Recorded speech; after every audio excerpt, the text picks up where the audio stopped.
Benvides a un novo directo de Balea Vermella. Mergulladevos connosco no coñecemento científico. Comezamos. Hola, que tal, Iria? Hola Javi, ¿qué tal? Moi ben, e ti? Muy bien, pedazo de transición, ¿eh? Estoy flipando. Pois sí, o que acabades de ver, que podémolo poñer de novo, é esta chulada de transición que temos que agradecer ao compañeiro Darío Lago, o Son das Ideas, compañeiro aquí de Twitch en Ecos de Xigantes, que, bueno, polas nosas limitacións técnicas ás veces, tivemos que pedirlle como favor que se podía facelo el, porque aquí estamos afeitos a facer así cartéis e demais, pero este tipo de animacións os nosos portátiles pois costalle un pouco, é complicado. Entón probamos primeiro a facelo, pero cando xa non dábamos para máis, pois pedímoslle por favor a Darío se nos podía axudar e moi amablemente, hai que decir que o fixo. E nada, díxonos que a Pero cambio brutal. que a cambio doutras cañas como as da xuntanza deste verán en Pontevedra, así que iso está Nada, pagamos con gusto, ¿eh, Darío? totalmente Quedó, la garantido. verdad es que increíble. Ben, pois xa está disponible tanto en YouTube como en iVoox o directo da semana pasada. Dicir que moitísimas grazas a toda a xente que nos está apoiando tamén aí, porque, bueno, utilizámolo como un repositorio para a xente que queira volver a escoitar ou volver ver os nosos directos.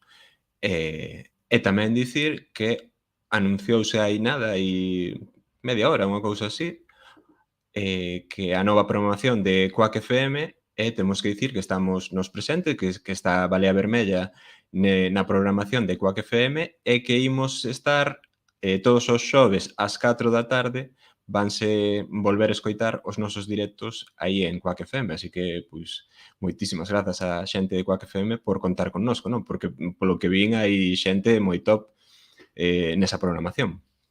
Sí, sí, además que isto apuntala aínda máis a miña teoría de que realmente Balea é un formato híbrido e que é escoitable en formato radio ou formato podcast. Así que Sí, imos a unha hora un pouco máis family friendly se cadra, ¿no? 4 da tarde, que igual esta hora é un pouco así máis incompatible cena baño, pero exacto. pero esa hora eu creo que guai. E nada, jo, pues moi agradecidos como sempre aos colegas de Quack FM. Sí, sí, totalmente. Moitísimas grazas. A verdade é que é o que decía. Eu vin a listaxe de xente que estaba aí e de podcast que están incluídos. Aparecía Te con Gotas, as Womansplainer, Fora de Mapa varios máis. Pois estar entre esta xente pareceme todo unha sorte, unha honra para a Balea Vermella. Sí, a verdade é que sí. A min tamén me fai moita ilusión, isto é unha cousa miña persoal, ver como os formatos se van como fusionando e confundindo, ¿no? O que é Mm, radio, o que é podcast, o que é Twitch, ¿no? Somos cada vez máis multicanle, que a min pareceme que realmente o que é un pouco o que debe ser, non? Non pechar os formatos, senón que sexa todo un pouco máis disfrutable, máis accesible en calquera das claro. súas facetas, non? Sí, evidentemente, eu penso que é un plus, sen dúbida. Vale, pois hoxe imos falar dun tema que está moi de actualidade e do que, pois, case sempre escoitamos falar así moitas veces, pero que en moitas ocasións, moitos de nós, pois, resultanos un auténtico misterio, non? E isto son as criptomoedas. Entón, para isto, pois contamos cun experto que xa temos por aquí, que imos saudar xa. Hola, Isaac. Boa noite, hola. Hola. Encantado de estar aquí, é un placer e moitas gracias polo convite. Máis que experto, estou experto. Isto é un dominio moi grande para ser experto. Nada, moitísimas grazas por pasarte por Balea Vermella. Imos presentar a Isaac, para quen non o coñeza. El é licenciado en Informática e profesor na Universidade de Santiago de Compostela en formación profesional, teño aquí Sí, apuntado, pode así é. ser? Sí, sí. Sí. Vale. Escribe en Ciencia o blog Consenso Blockchain sobre este mesmo tema e, ademais, é un dos fundadores de Podgalego e Agora.gal e, polo tanto, é un dos actores principais do panorama cultural galego da última década. E para o que nos ocupa, decía, é experto en tema de criptomoedas, que tamén, se non me equivoco, Isaac, é a túa tese. Sí, estou facendo a tese en economía, a pesar de que eu son enxeñeiro informático. Estou facendo na Facultade de Economía de Santiago unha tese sobre criptomoedas, efectivamente. Sí. Bueno, moitas grazas pola eloxiosa intro que me fixestes e nada, prazer é meu. A mí me encanta falar deste tema, así que frenádeme. Bueno, e aparte teño que engadir que tamén é o capitán da aeronave Burán, como xa sabedes todos. Ainda non nos retiramos. Así que agora, capitán, de mando trastócase. Pouquiño. Ben, antes de nada, deixádeme agradecer aí a raid que nos acaba de facer Pablo Rodríguez Vila. Moitísimas grazas a xente que viu da canle de Pablo. Como decía, se non o escoitastes o que estábamos comentando, pois imos falar con Isaac González, que é enxeñeiro informático, estábamos falando, e está facendo a súa tese sobre criptomoedas. E, ademais, ten un blog que podes atopar en Gciencia que se chama, perdón, que eu teño que buscar outra vez, Consenso Blockchain. Entón, nada, moitísimas grazas aí a Pablo. Se vos queredes animar a seguirnos, pois agradecémolo moitísimo, porque temos que dicir que esta semana pasamos dos 600 seguidores, o cal é unha auténtica pasada, e nada, agradecemos moitísimo o apoio. E para quen chegou tamén con Pablo, animar aí a que sigades a .gal, que temos por aí abaixo, e que hoxe remata a promoción que teñen de outono de 10 euros o dominio en .gal. Así que animadevos. Sí, e nada, estábamos comentando tamén que non foi intencionado, pero que hoxe estamos de aniversario, ¿no? de .gal tamén. Correcto.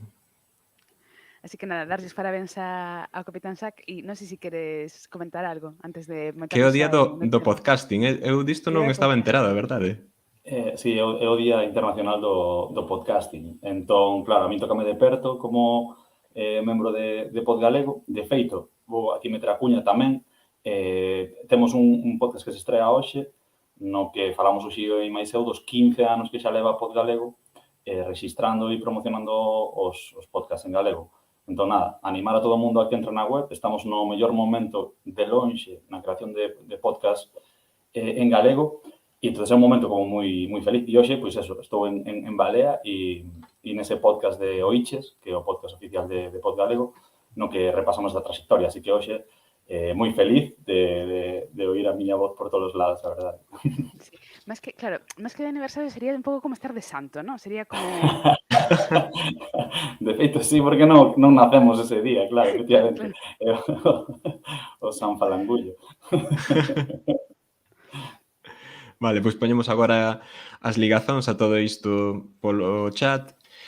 E nada, eu teño que decir que moitos parabéns tamén polo enorme traballo que facedes dende Podgalego, porque pareceme unha auténtica bestialidade o que conseguides. Ademais, tendo en conta as dificultades que hai, non? A primeira, o idioma mesmo, que moitas veces parece que é unha barrera, e vos demostrades que para nada. Entón, coido que é moi necesario o que facedes, pero tamén hai que dicir que non é unha cousa de poste ti, colles un Twitter un día e empezas a retuitear xente, senón que está a páxina web, está todas a listaxe de podcast en galego que existen. É unha auténtica barbaridade todo o traballo que hai detrás. Entón, non é unha cousa simple, como porque parece moi doado atopar, bueno, entro aquí e veña, ala, vou atopar aquí todos os podcasts en galego, iso. Nada, nos tiñamos unha tese, non? E era que había cousas moi interesantes que non estaban chegando. Entón, fixemos unha cousa moi sinxela, que é facer unha web con listaxe máis ou menos ordenado. Foi máis ou menos evolucionando no tempo, pero a idea sigue sendo a mesma.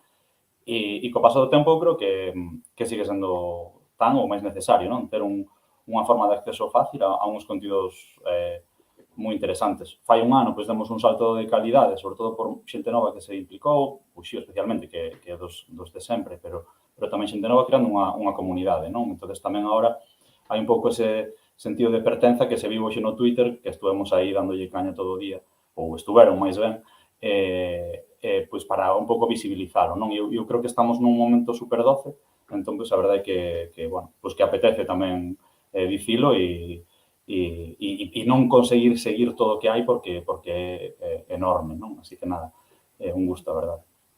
Sí, de feito, decías ti tanto ou máis necesario, non? Eu creo que incluso máis, porque chega un momento que realmente é difícil estar ao día dos contidos ou de que se está facendo precisamente por todos os que están nacendo e a rapidez con que se crean. E isto eu creo que é bo, non? O sea, ter Sí, máis absolutamente. oferta. Claro. Nada, te iba a decir que de feito un pouco cando naceu había moi poucos e era moi difícil atopalos e agora pasa un pouco ao contrario. Hai tantísimos que tamén é moi difícil atopalos. Atopar exactamente ese que tú buscas, non? Entonces pasamos de un momento de escaseza no que había moi pouco e era difícil chegar. Claro, na internet de fai 15 anos era outra cousa. A un momento agora moi vizoso, pero que tamén compites con todo, porque hai contidos por todas partes, non? Bueno, ese chiste estuvo moi... Pois sí, pois eso, que estamos ahora nun momento eso, moi doce e que efectivamente eu creo que sigue valendo a pena facer comunidade, ofrecer e distribuir os contidos o mellor posible, non? Que é algo que tratamos de facer en Podgalego e tamén un pouco en agora.gal, que é unha especie como de levar esta idea un pouco máis aló, non? De ofrecer contidos que xa existen, pero levándoos o mellor posible, o máis fácil posible, distribuílos mellor para que cheguen a máis xente, non? E poñer un pouco os creadores no centro, que son os protagonistas desta creación, claro. Sí, sen dúbida. Ben, pois nada, pois entón pasamos ao seguinte. Imos aproveitar agora que temos a transición para... me parece un momento perfecto. E ben, pois imos entón ao tema principal que nos ocupa hoxe, que son as criptomoedas, non, Iria? Sí, temos que contestar por aí a esta pregunta de Reconcho Gamer de si 8 bitcoins son unha Bitcoin. Entón, eu creo que deberíamos comezar, xa porque nos expliques así como para ignorantes, ¿no? De que estamos a falar cando falamos de criptomoedas ou de Bitcoin, ¿no? Que é a criptomoeda que máis coñecemos todos. Aquí hai un bon barullo terminolóxico e é moi normal perderse. Entón, eu creo que é mellor empezar polo principio e un pouco polo que abriu o melón que se di, non sei como traducilo, das criptomoedas, que é Bitcoin. Bitcoin é quen creou un pouco o que agora estamos a vivir. E creou no 2009 e puxo en funcionamento no 2010. De feito, se queredes, despois falamos un pouco da historia, que é moi interesante, e desde o punto de vista científico tamén, non? Pero, bueno, que é Bitcoin? Pois é unha moeda digital que, a diferencia de calquera outra moeda, porque xa temos a día de hoxe moedas digitais, nos entramos na nosa conta do banco e é diñeiro digital, podemos facer unha transferencia de forma digital. Bitcoin, a diferencia que ten con estas moedas é que non está controlada por ninguén. As moedas normais están controladas por institucións que a crean. De feito, agora estamos creando moita moeda, non? Moitos euros estánse creando agora mesmo e creaos o Banco Central Europeo.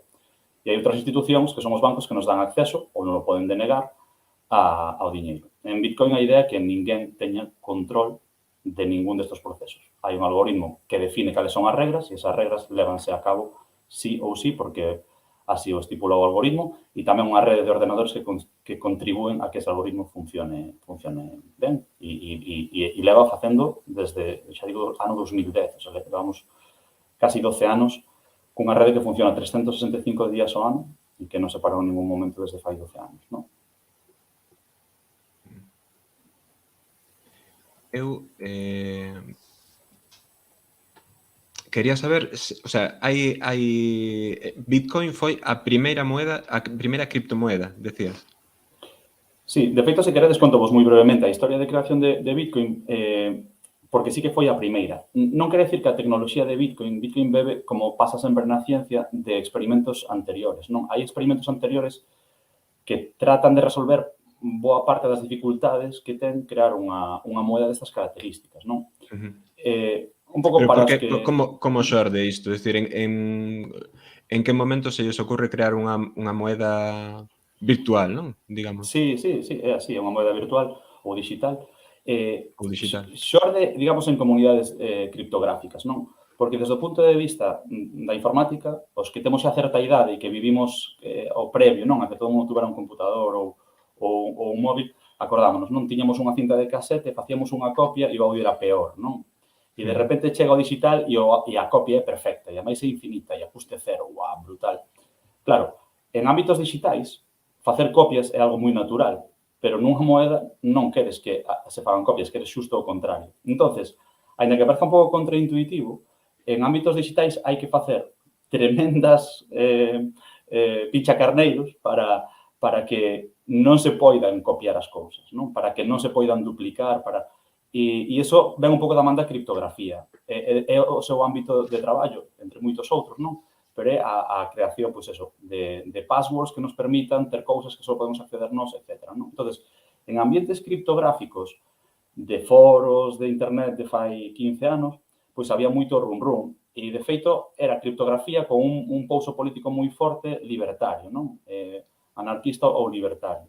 Entón, eles, a crise do 2007-2008, que a nós nos pilla, pois, bueno, empezando un pouco na vida laboral, supoño, máis ou menos, non? E que tuvo un impacto xigantesco. Pensábamos que o capitalismo se viña abaixo, que había que reformar, etc.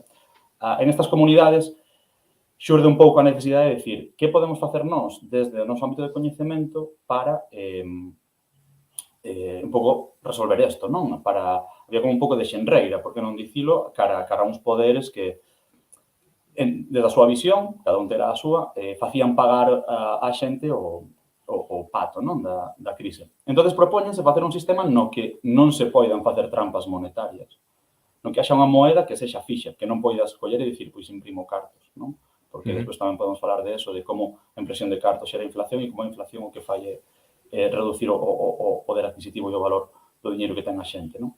Entón, crea unha moeda que, por definición, non vai inflacionar. Só vai haber 21 millóns de bitcoins. Só, non vai haber ningún máis. E vanse ir creando pouquiño a pouco. De feito, agora non sei se hai 18 ou 19 millóns e iránse creando moi pouquiño a pouco hasta chegar aos 21, pois non sei, 2080, non sei, por aí. Entonces, beben de toda esa criptografía que había aí atrás e escriben un artigo científico, un paper, describindo o sistema, non? E asina un tal Satoshi Nakamoto. Ese paper publícase, nas comunidades todo o mundo flipa porque lles parece impresionante, pero a cousa non queda aí. O tal Satoshi Nakamoto, que non sabemos quen é, de feito, pudera ser un grupo de persoas, a día de hoxe sigue sin saberse quen é o inventor dunha das ferramentas... O sea, é un pseudónimo, non...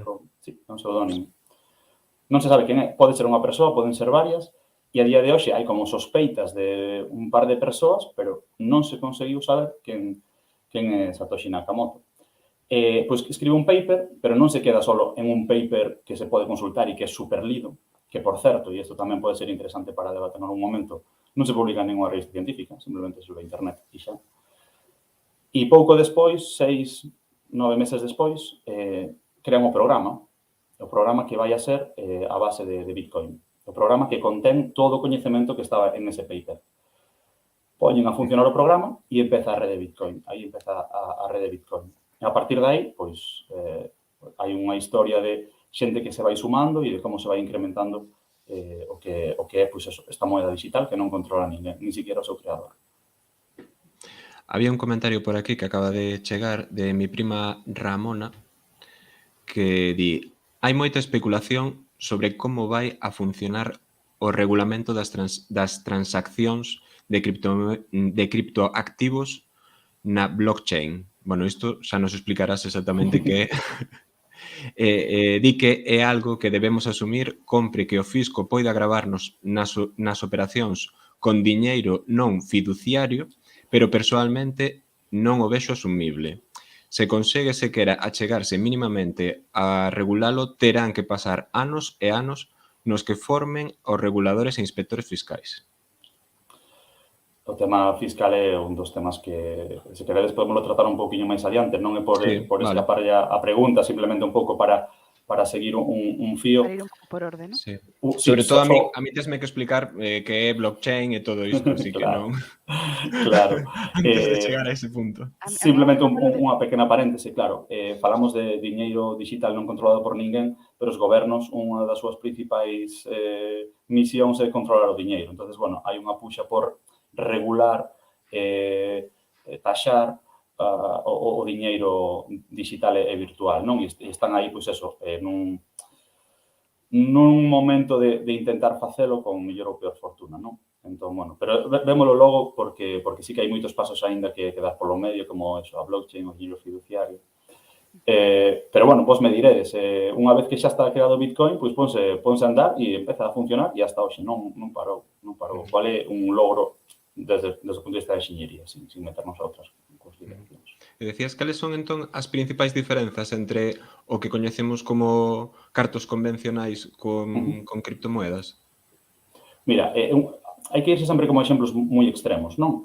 Un dos exemplos é que tú, por exemplo, para abrir unha conta de banco necesitas identificarte, por exemplo, non? E cando vives nun país estranxeiro, daste conta de que a veces non é tan fácil como cando vives no teu propio país esto de ir a un banco e identificarte, porque che piden uns papéis que ti non tes, etc. Entón, aí xa hai unha barreira de entrada. Se nos poñemos máis extremos, en Argentina, nun momento dado, a xente iba ao caixeiro e o caixeiro non daba o seu propio diñeiro, non?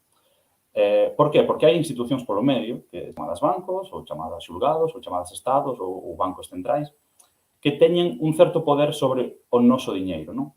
A idea, digamos, de Bitcoin e de moitas criptomoedas é que o diñeiro sexa teu, efectivamente teu, e ninguén che poida requisar baixo ningún concepto. E, de feito, non se pode. É dicir, se a banca mañá quixese quitarche os teus 1.000 euros da túa conta, técnicamente podería. Logo, legalmente, probablemente non. Ou quizáis sí, porque fiches algo malo e teñes que quitar por forza, non? Ben, pois, as criptomoedas evitan todo eso. Para o bon e para o malo tamén. Entonces, ninguén che pode quitar os teus bitcoins por forza. É dicir, sí, podenche, pois, dicir, veña vostede aquí e poña a súa clave, ok. Pero, dicir, non é como que tú estás na túa casa tranquiliño e os teus bitcoins desapareceron. Non desaparecen. E pode pasar no banco. Eso sí pode pasar cos bancos tradicionais. Claro, a mí o que se me ocurre a priori, porque comentabades, non? Bitcoin é unha moeda non controlada por ninguén, non controlada por ninguna institución. Eu creo que a nivel de rúa nos pensamos, non, na nosa cabeza, que o diñeiro convencional, vamos a decir, non? É como un correlato convencional de algo físico real, non?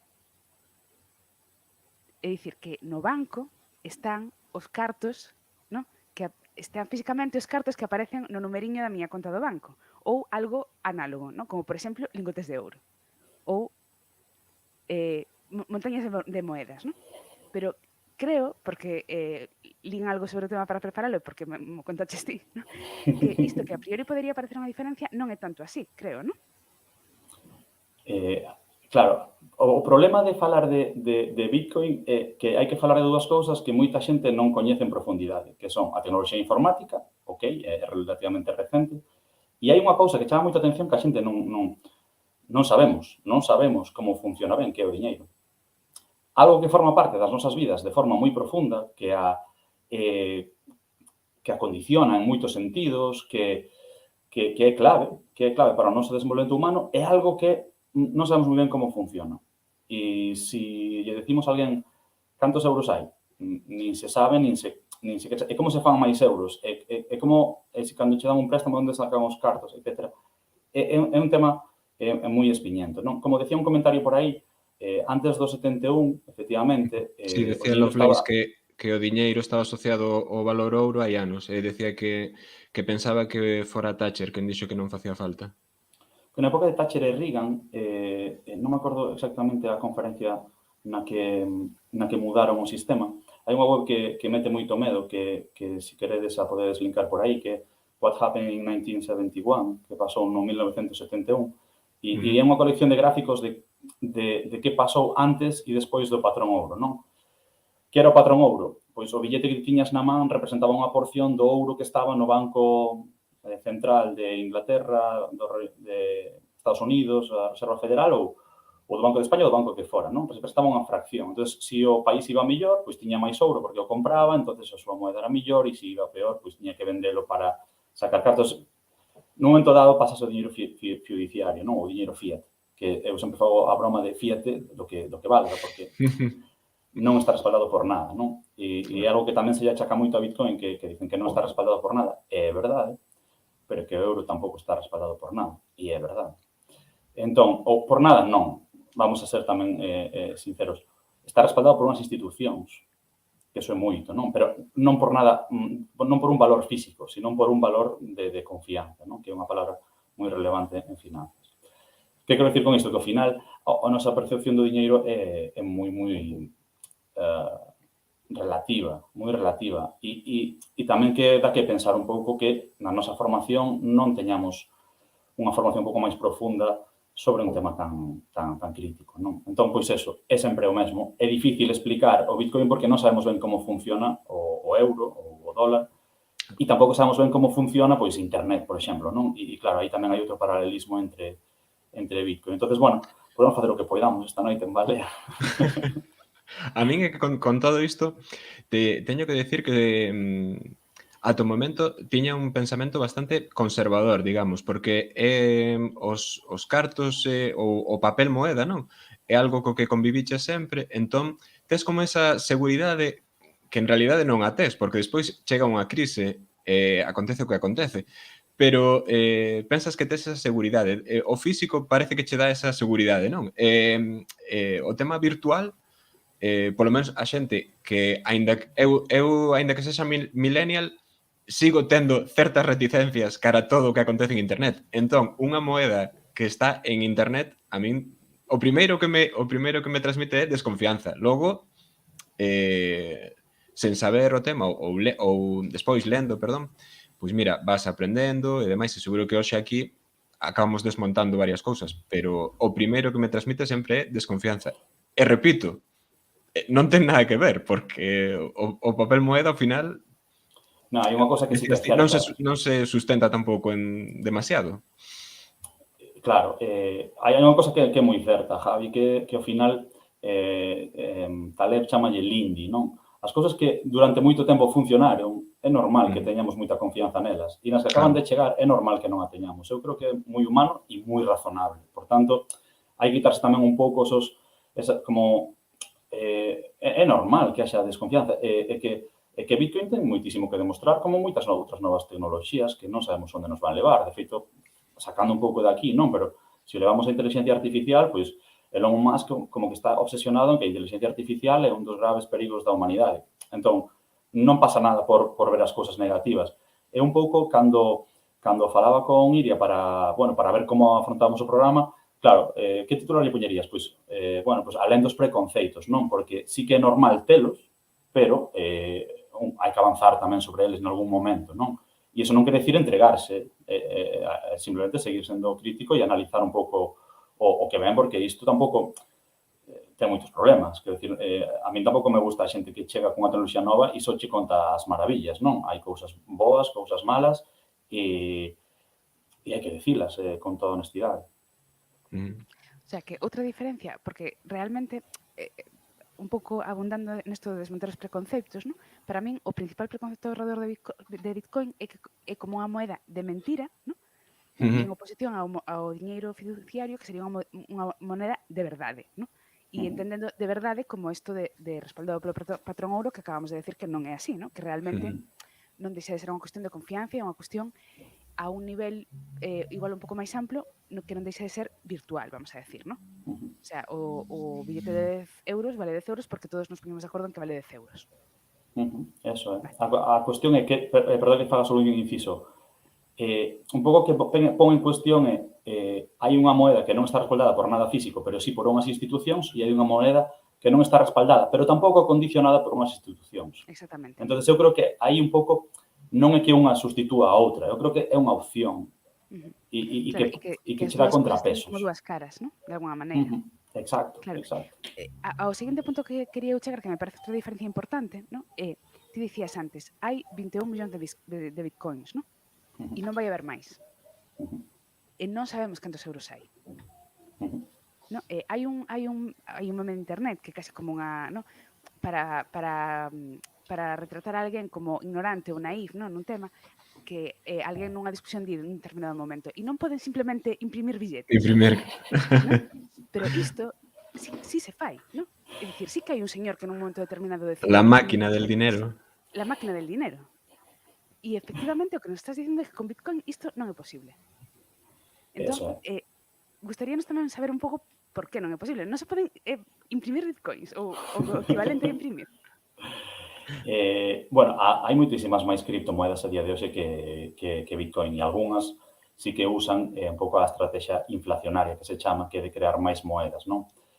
Aquí eu creo que non é tanto de si se crean máis ou menos, sino que hai un modelo e que tampouco é malo. Quero dicir, por exemplo, agora estamos imprimindo toneladas de diñeiro, non? Tanto os Estados Unidos como Europa, o Banco Central Europeo, están imprimindo moitísimo diñeiro. Esa teoría económica máis ou menos adoita levar a inflación, a que suban os prezos das cousas. Entón, ti, cos teus 1.000 euros, pois, se compras, vou exagerar, non? Pero para que a xente... se ti en 2 anos compras a metade de cousas, ti sigues tendo 1.000 euros, pero compras a metade de cousas. Por tanto, é como se tuveras 500.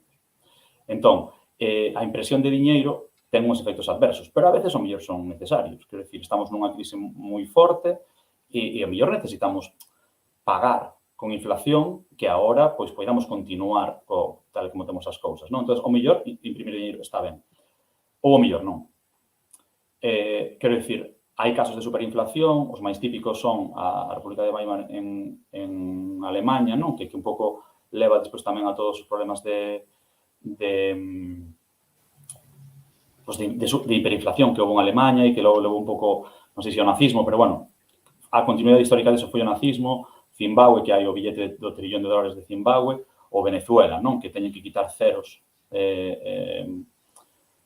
do que valen os bolívares, non?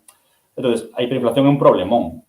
Que pasa? Que nós como máis ou menos estamos vivimos nun lugar máis ou menos estable a nivel económico como Europa, pois, bueno, ahora imprimen moito, tampouco nos preocupa moito, pero se vivíramos en outros países, o mellor nos preocupaba máis. E o mellor nos preocupaba que os nosos aforros se esvaezan en 2 anos porque hai alguén que lle dá un botón.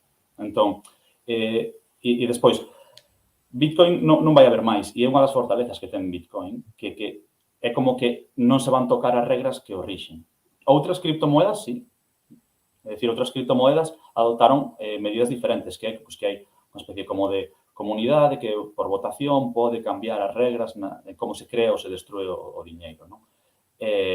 Por tanto, hai un pouco todos os...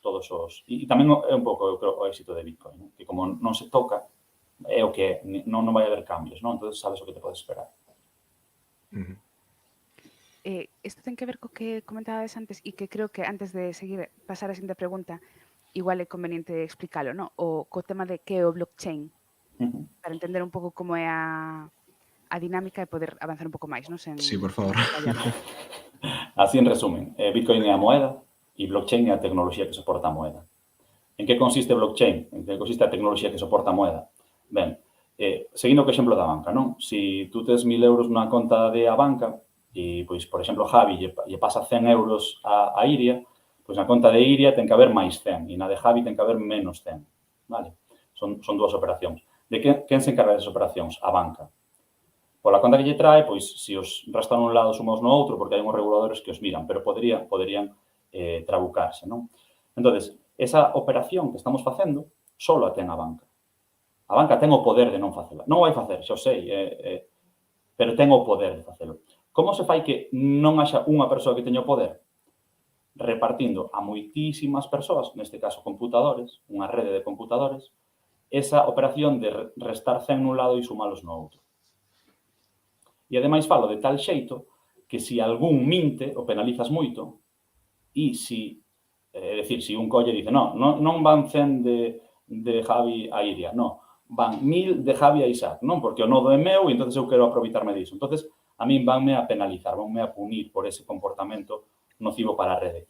E o resto de actores que o fagan ben, vanlles a premiar, vale? Esta rede de ordenadores levando a contabilidade de Bitcoin ou de outra criptomoeda é unha blockchain.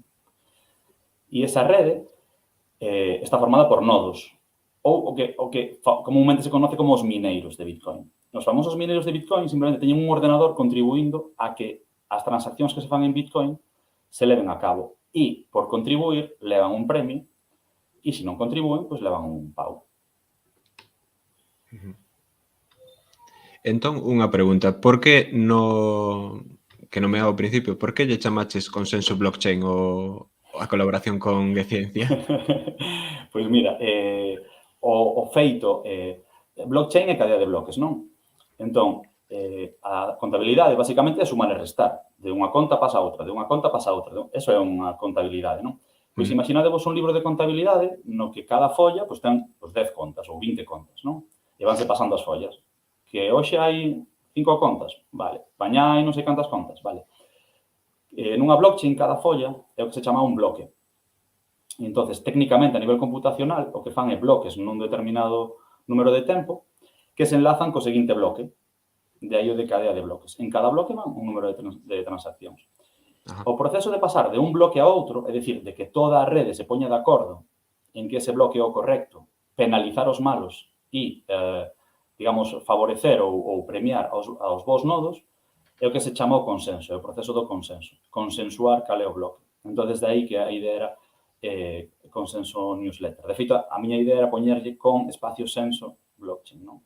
Blockchain con sentido, pero, bueno, ao final, fui máis conservador. Mola. Non sei se, non sei se se me escoita un pouco mellor, que me decías que se me escoitaba baixiño.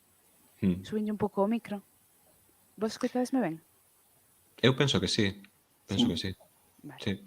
Vale. Eu teño que decir, aclarar unha cousa, porque pasounos, non sei o que pasou, que petou Twitch hai un pouco, hai, non sei, 20 minutos, unha cousa así,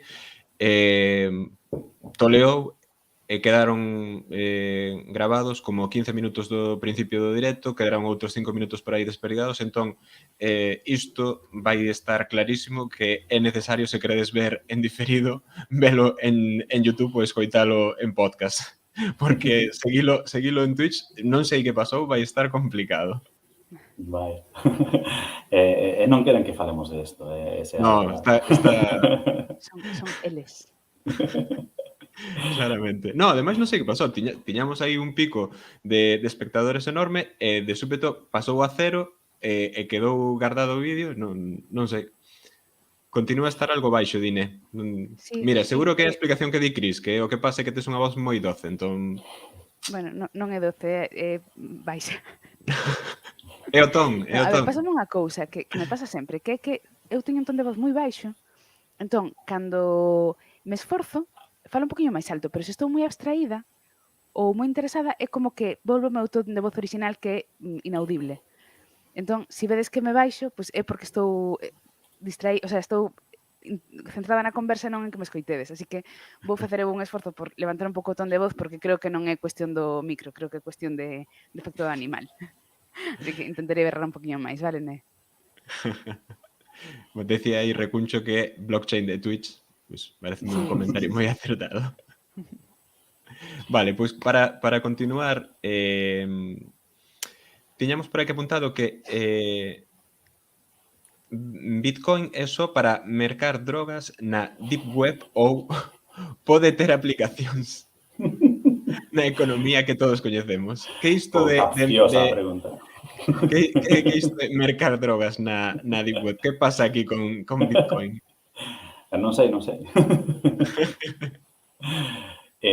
Claro, unha moeda non controlada é fantástica para facer cousas que non queres que controlen, non? Entón, ao inicio da popularización de Bitcoin sí que veo por aí e non hai que escondelo, non? Son actividades delictuosas moi feas e que é unha moeda que as propiciou, non? Non que as propiciou, que, digamos, serviulles, foi útil para ese tipo de cousas e probablemente o sigue sendo, non?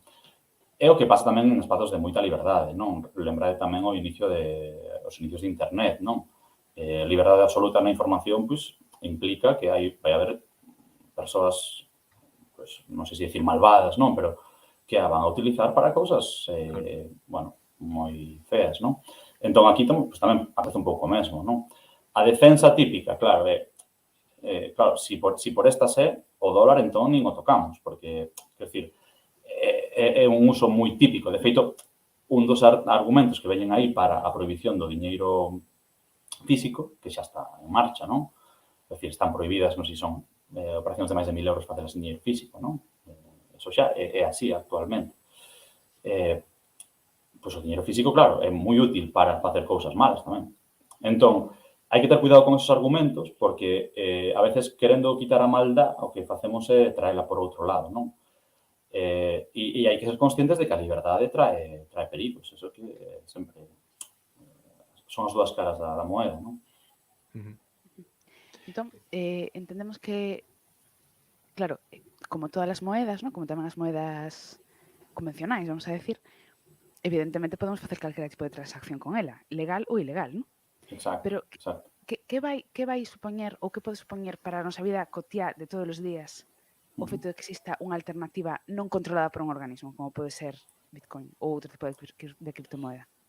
Eu creo que hai que vela efectivamente, como diste, como unha alternativa, non como unha sustitución. Moita xente a ve como isto é o que vai sustituir todo e eu non o vexo así para nada. Eu vexo como unha alternativa que pode ser interesante ou non selo.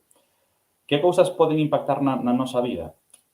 Claro, nós, se estamos nun escenario de estabilidade económica no noso país, pois non temos problema, non? Pero se a mellor hai unha guerra, como tú te levas os aforros de un país a outro nunha guerra? Por exemplo. Sí, sí. Decíase que Bitcoin é a primeira vez na historia que o ser humano pode atravesar unha fronteira con diñeiro ou con valor sin necesidade de portalo físicamente. Tú podes facer unha transferencia a outro país, pero que tens que ter conta en outro país. E as transaccións internacionais entre banca non son para nada tan doadas como pensamos que son dentro dun mesmo país. Son moi complexas. E podese dar o caso de que non che deixen acceder ao teu propio diñeiro. E tense dado moitas veces, non? En caso de persecución política, etc. Entón, isto é unha alternativa que está aí, digamos, de emerxencia, non? Sí, perdón, Javi. Non, decía que incluso que non che dixen acceder aos teus propios cartos tamén pasa entre estados, non? As reservas de ouro e demais. Que non Exacto, sí. Entón, é como unha forma de guardar valor, non? É o que lle chaman reserva de valor, que en algún momento foi o ouro, había xente que o mellor en momentos de inestabilidade política moi grave, como guerras ou compraba ouro. Que pasa? Que tens que cargar físicamente e poden xo requisar cruzando unha fronteira. Diamantes é outro típicamente utilizado porque teñen un valor máis ou menos estable e son moi pequeniños, non? E podense levar ben. Entón, como un activo alternativo en caso de problemas ou como un activo de inversión ou como unha forma de pagamento. Ainda que eu son da opinión, porque isto é unha opinión miña, non, que os sistemas de pagamento van a utilizar Bitcoin probablemente casi seguro, non? Porque PayPal xa dixo que o vai a utilizar dentro de pouquiño e demais, pero para nós, como se está en Bitcoin, como se está en danos igual, porque nós damos o mesmo botón que antes e vai nunha rede ou vai na outra, non? Entón, vai a impactar indirectamente nas formas que temos de transaccionar o diñeiro, non? Ti aquí, Cris, que lle recorda a súa avoa que foi a Argentina a ver a familia e pagarlles unha leira e que levaba os cartos no sostén. Claro, é que, claro, eu ainda vino no Twitter, non sei se foi de Manolo Gago, non lembro de quen, pero foi de un libro que se lle pagou a unha persoa que estaba na emigración, falamos dos anos 40, 50, 60, e era curioso porque como estaba na emigración e a editorial era galega, a editorial para pagarlle en Argentina non podía mandarlle diñeiro naquela altura. Entonces, o que facía era, falaba co Centro Galego de Argentina para que lle pagara ao Centro Galego e el mandáballe libros ao Centro Galego en contrapartida dos pagos que lle facían. Entón, obviamente, mellorouse moito daquela situación, non?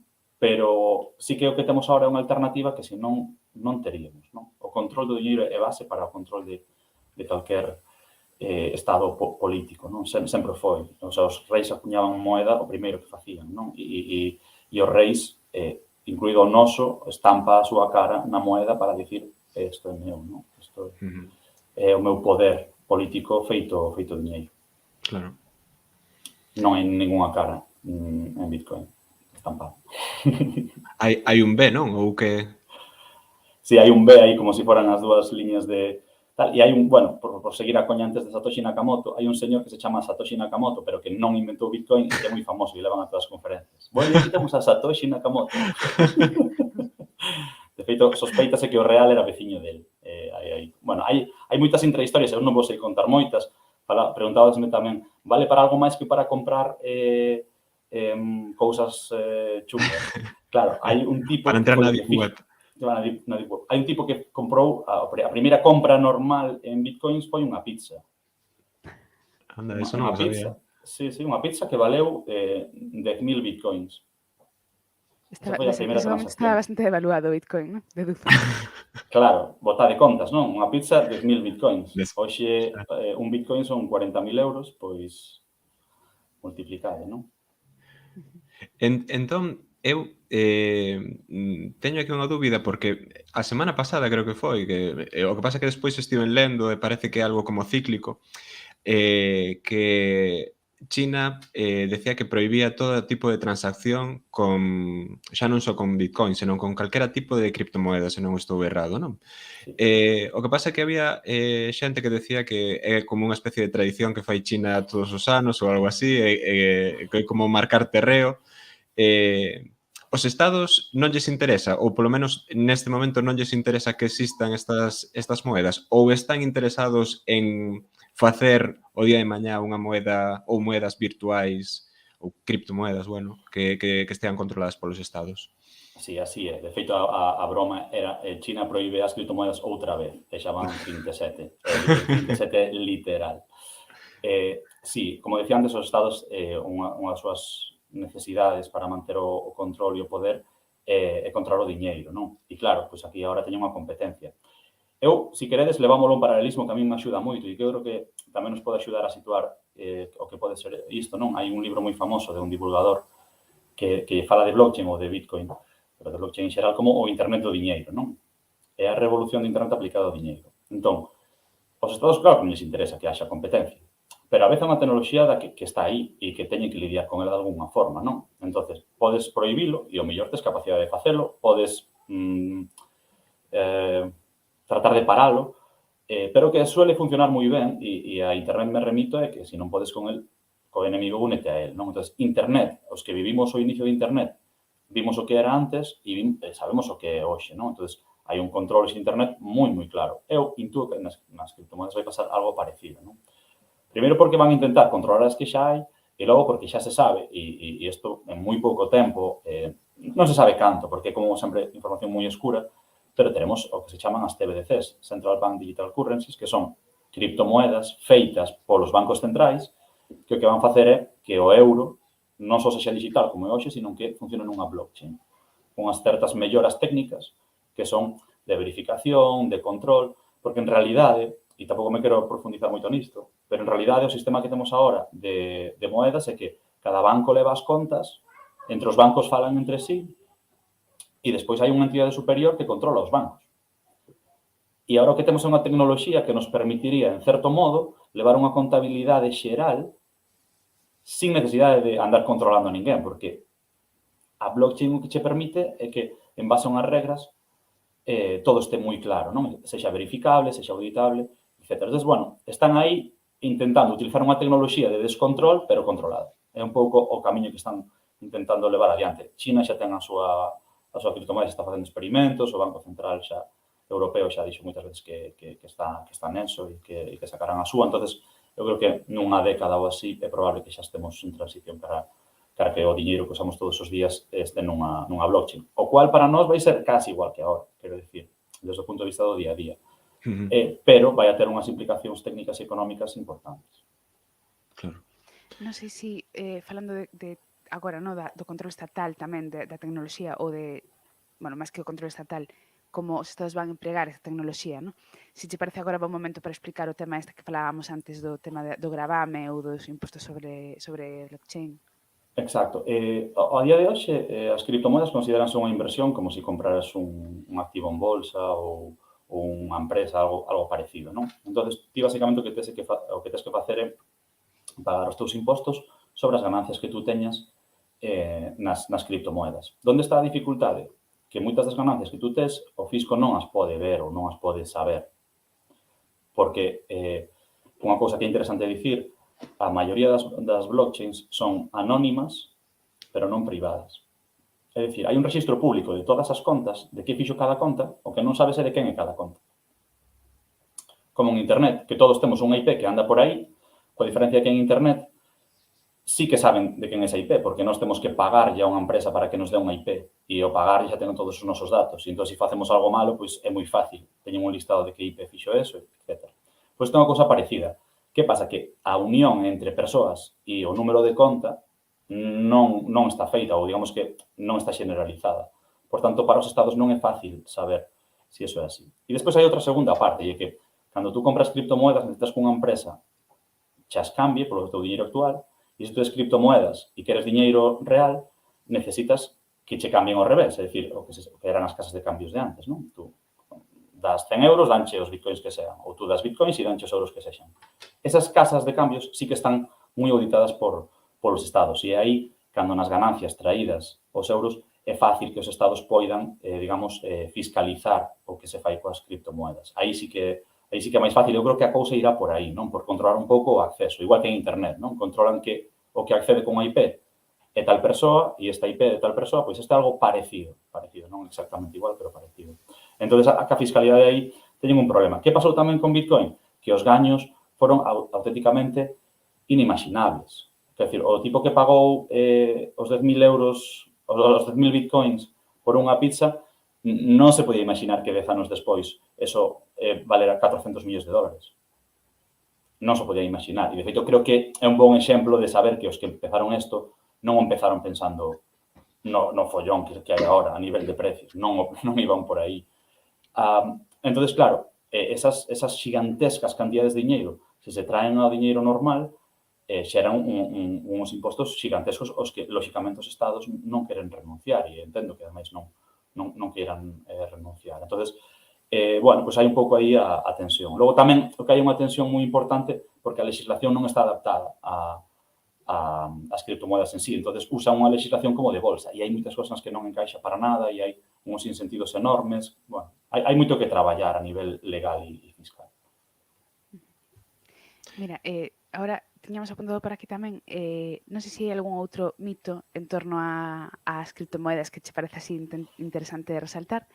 E a nosa seguinte pregunta era que nos explicaras un pouco tamén o que decías antes, non? Cal é a ciencia, cal é o coñecemento científico que está detrás de blockchain ou detrás de Bitcoin? A ver, mitos, eu creo que abordamos os dous máis importantes, non? Non está respaldado por nada, é verdad, non está respaldado por nada, pero eso pode ser maravilloso. E outro que só vale para comprar cousas chungas. E sí, vale para comprar cousas chungas, pero non solo, non? Entón, eu creo que serían os dous mitos así máis grandes. Despois, que ciencia hai aí detrás? Sobre todo ciencia criptográfica, que a mí xa vos digo que se me escapa moitísimo, porque é auténticamente complexísima, non? O que quero transmitir un pouco é que no paper de Bitcoin de Satoshi hai como 20 anos de criptografía que se usaron para crear Bitcoin. Non é un tío que está na súa casa un día e se encende unha bombilla e dice, vou crear unha moeda estupenda e tal. Non. É un super experto, probablemente con un coeficiente intelectual altísimo, que leva anos traballando en criptografía e que se leva moito tempo intentando facer isto. Por eso é un portento, porque se leva moitísimo tempo intentando facer isto e non se consigue facer, non? Entón, claro, aí hai un portento técnico que todos os que lemos o paper, de feito, bueno, é moi típico a xente, non? Que o lea. Eu animo a que o leades, poñedes paper Bitcoin, hai cousas que non que vos perderes, pero é interesante ver como en 10 páxinas de nada, ou 12, hai tanto coñecemento e explicado de unha maneira como, hasta como sinxela, non? Pois facemos isto e aquelo por aquelo e tal. Entón, hai moitos previos e hai un salto tecnolóxico xigante, que logo continúa, porque estamos falando de Bitcoin, que eso foi fai 10 anos, pero que de 10 anos para aquí, ollo todo o que pasou, non? E é que hai os smart contracts, os NFTs que está tamén para falar máis adiante. O sea que eu creo que isto só acaba de empezar. E eu un pouco que quería transmitir hoxe, sobre todo, é que a xente non se deixe levar un pouco por o deslumbramento de non sei quen gañou, non sei canto, non sei quen perdeu, non sei canto. Un perdeu as claves e perdeu non sei cantos millóns, tal. É simpático, vou facer referencia a eso, pero eso moitas veces ocúltanos pois unha tecnoloxía enorme que é a de blockchain, e que ademais redefinen unha cousa moi importante, que é o sistema financiero ou o diñeiro, se queredes ver así, non? E mentras falaba, acordábame de que sí que hai un mito que a vez creo que estaba para tratar, que sí que se me pasou, que é o consumo de enerxía eléctrica, que ademais anda barata estes días. Sí, eu de feito estiven lendo estes días o artigo que fixeras en Gciencias sobre algo así de por que gasta tanta electricidade Bitcoin, non? Exacto, sí. De Gasta feito, creo que porque... isto non está hoxe, porque xa nos comentou Diego de Ecos de Xigantes e Codiucu, que eles ao principio da temporada pasada fixeran un directo tamén falando un pouco sobre criptomoedas e penso que en concreto enfocando un pouco no tema de como afecta medioambientalmente. Ostras, pues perdín, teño que escoitar. Sí. De feito, creo que quedou mal grabado e subíranos en audio, entón está perdido agora mesmo ese Bueno, eu que ese casualidade directo. que os 2 directos que facemos sobre criptomoedas teñen erros técnicos os Aí dous, eu tiña aí o razón aí deixo. Recuncho que blockchain de Twitch, A ver se o noso se sube ben. A ver, de feito prohibiran anuncios de criptomoedas porque tamén tamén tiña un artigo sobre eso, houve moito intento de timo, co reclamo de que se gana moito diñeiro, pasa con todo, con todo que sabe moi ben e tal, é un reclamo de timo. Entonces, bueno, o sea, Nada, podemos sacar a balea vermella, Iria, que che parece? Sí, Como perfecto. criptomoeda.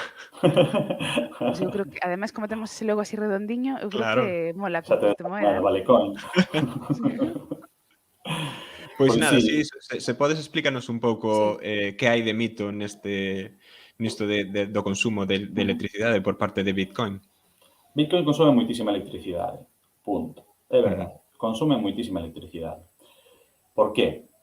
Consume moitísima electricidade porque cando se pensou Bitcoin nunca, e é unha das cousas que, por exemplo, que lle critican a Satoshi Nakamoto, non? Que non pensou que efectivamente isto fora a nivel mundial un sistema de pagos, porque se o pensara, debería de non valer tanto en tan pouco tempo. Non sei se me explico. Entonces, ou non só haber 21 millóns de bitcoins, porque que cantidades vamos a ter? 0,000001. Sí, para que ter un cada habitante do planeta, non sei. Entón, hai un problema e é que agora Bitcoin vale moito. Entonces, hai moitos incentivos para minar Bitcoin, é dicir, para poñer un ordenador na rede de Bitcoin a traballar, non? Eu decíavos, si o nodo colabora na blockchain positivamente, recibe unha recompensa.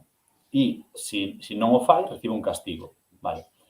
No caso de Bitcoin, as cousas funcionan así. Para tú ser nodo, tens que facer o que se chama un traballo computacional moi complexo. E fan falta moitas gráficas, tarxetas gráficas, que de feito os gamers odian os criptos porque as tarxetas gráficas dos videoxogos a xente compras para minar Bitcoin. Entón, hai aí como a cousa de estás nos subindo os prezos de maneira moi exagerada. Falamos de que unha tarxeta puido duplicar ou triplicar o seu valor porque casi non hai, estamos tamén co problema dos chips e tal. Bueno, volvendo ao asunto.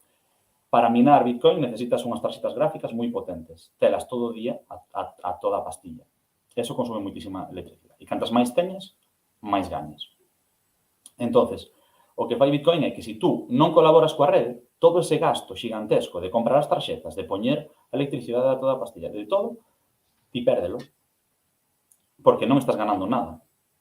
En cambio, se tú colaboras positivamente, a ti danche unha recompensa, que é as comisións que se pagaron para facer as transferencias, cada transferencia non é gratuita, hai que pagar unha pequena comisión, e tamén os novos bitcoins que se crean vanse dando os mineiros. Por tanto, o mineiro gana ben si colabora ben. Por tanto, non hai mineiros que irán machacar o sistema, por eso o sistema funciona tan ben. Que pasa? Que con estos precios de Bitcoin hai moitísima xente facendo minería o bestia, moi o bestia, e, por tanto, gastando electricidade o bestia. E hai sistemas novos, de feito, a maioría das novas blockchains xa non utilizan este sistema. O seu sistema é ti pos unha cantidad de diñeiro e se te portas mal, quitamos xa, e se te portas ben, levas a recompensa. Entón, eso sí que non gasta electricidade. Por tanto, as novas blockchains, a maioría das novas, xa utilizan un sistema que se chama proof of stake, non? Proba de depósito. Tú depositas algo, se te portas mal, quitamos xe, se te portas ben, damos xe. En vez de proof of work, proba de traballo, que é exiximos que fagas un traballo para que, en caso de que tú non colabores, ese traballo a ti te penalice o suficiente para non portarte mal. Entón, ese é o motivo. E aquí, con isto xa remato, chega un pouco pois, unha das cuestións críticas. O algoritmo de Bitcoin é como que está escrito en pedra. Ninguén quere que se modifique. Porque se modificas eso, poderías modificar os dos 21 millóns e, como decía, iría poñer a máquina de... Entón, os de Bitcoin non queren que o algoritmo se toque e que siga así para sempre. O que quere decir que se vai consumir moita electricidade. En cambio, as novas blockchains que son ou máis flexibles e cambian de algoritmo ou xa se fan no novo, no Proof of Stake, pois claro, xa non van consumir esa electricidade tan bestia e tampouco valen tanto, etc. Entón, bueno, pois aí está un pouco a cuestión do asunto. Sí, consume moito, é unha mágoa, é por un motivo, é quizás ao mellor por un erro de deseño, e non se quere corregir ese erro de deseño por estes motivos que vos digo. Que a chave disto é o minado, non? Exacto. Sí. Se solucionas o minado, solucionas o consumo. Decías que estas... Perdón. Non, pregúntate primeiro, que había unha pregunta no chat, pero...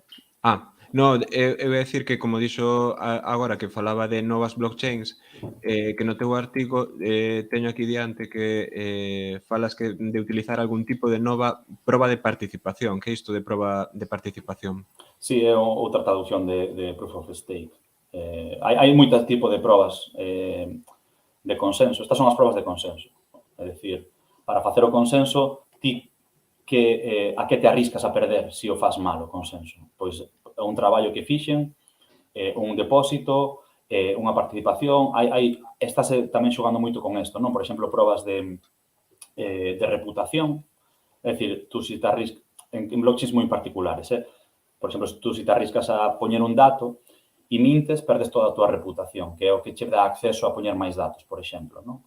Entón, bueno, xógase moito con isto ou a delegar o teu depósito. Hai moitas probas de consenso diferentes, pero as dúas grandes son proba de traballo ou proba de depósito. Boas aí a Cacheira Papá, que hai que decir que volveron agora a Twitch esta semana, así que seguideos aí, que molan moito. Decíane que por que son 21 exactamente e non outro número. Pois non o sei, a verdade. Seguramente haxa unha historia super interesante. Eu, de feito, son moi mal contador de historias de blockchain porque estou todo o rato mirando a parte técnica do doutoramento e non sei que, pero hai historias moi chulas e seguro que ten algún motivo. Eu non o sei. A mí, a xente dos chamanse cypherpunks, é dicir, que unían un pouco o movimento anarquista con todo o movimento de tecnoloxía cifrado, iba a decir, cifrado, pois aí sempre teñen moitas historias e son xente que fan as cousas con moita intención e a todo lle dan moitas voltas, que seguramente haxa un motivo, pero a verdade é que non o sei. Un número random. Sí. Mira, pois decías tamén, hai un pouco, comentabas sobre os NFT. Que é isto dos NFT? Porque penso que son tokens, non? Podes explicarnos primeiro que é isto dun token e despois que son os NFTs? Que ademais están como tamén moi de actualidade porque unha das... Eu o que teño visto é que, por exemplo, unha das utilizacións que está vendo é parte da liga de fútbol, equipos de fútbol ou xogadores de fútbol. Entón, que é isto exactamente? Hai un paso intermedio antes de chegar aos NFTs, que son os smart contracts, os contratos inteligentes, que o mellor alguén tamén lle sona a expresión, que é un pouco que propicia toda a explosión de cousas que estamos vendo agora, que probablemente cheguen máis aos NFTs, xa que está ahora de moda. O ano pasado foron as finanzas descentralizadas. E todo parte do mesmo, non? A cuestión é a seguinte.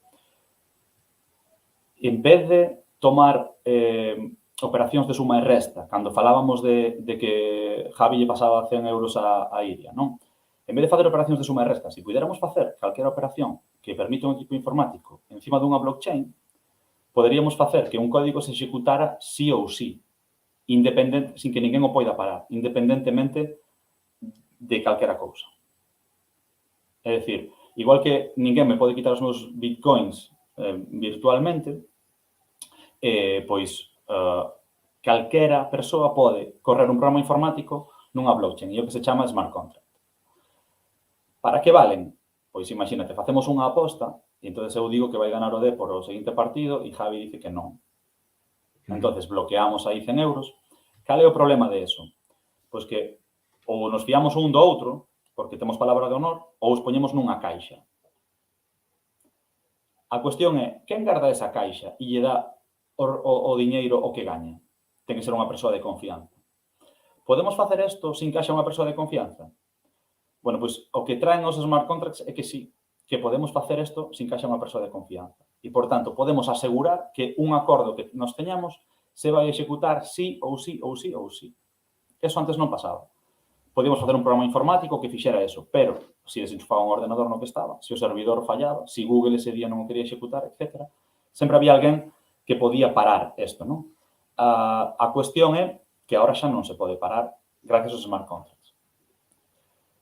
Que permiten os smart contracts? Calquera cousa que permita un programa informático. Entonces, a DeFi, que estou moi de moda ano pasado e que un pouco o tema da miña tese é levar cuestións financeiras a smart contracts. Por exemplo, un préstamo. É dicir, vos facedesvos un préstamo, tedes que ou confiar en que a outra persoa vos lo devolva ou poñelo nun papel, leválo a un notario e se non cho devolve, leválo a un xuicio e hai moitos pasos intermedios. Se tú o pos nun smart contract, evítaste todos esos pasos intermedios, porque o smart contract vais a executar sí ou sí ou sí. Entón, a nivel de préstamos é auténticamente maravilloso. Donde entran os NFTs? Os NFTs chamanse non-fungible tokens, non interesa. A idea xeral dos NFTs é que como a blockchain é inmutable e imparable e traceable, se eu a Javi lle regalo pois un debuxo que fixen onte, pero en vez de en papel, en digital, e o poño nun NFT e o mando a súa conta, eso é unha proba irrefutable de que Javi é o propietario dese NFT. Entón, os NFTs é a redefinición da propiedade sobre a blockchain. Se alguén ten ese token, que é como se fora unha ficha, non? O sea, como unha cosa que sale aí no ordenador, o sea, non interesa eso. O clave dos NFTs é que tú eres propietario de algo digital sí ou sí ou sí. É un registro de propiedade. E iso é brutal. E vamos, tal como está o catastro, os que teñan que lidiar co catastro xa saben. Wow. Ok, así que se prepare o catastro para... É que é unha auténtica revolución. Sí que é. Que acontece? Que claro, pois o CEO de Twitter vendeu o seu primeiro tweet e vendeu por, non me acordo, pero 100 millóns de euros, eu que sei, ou de dólares, non me acordo, era unha cifra exageradísima.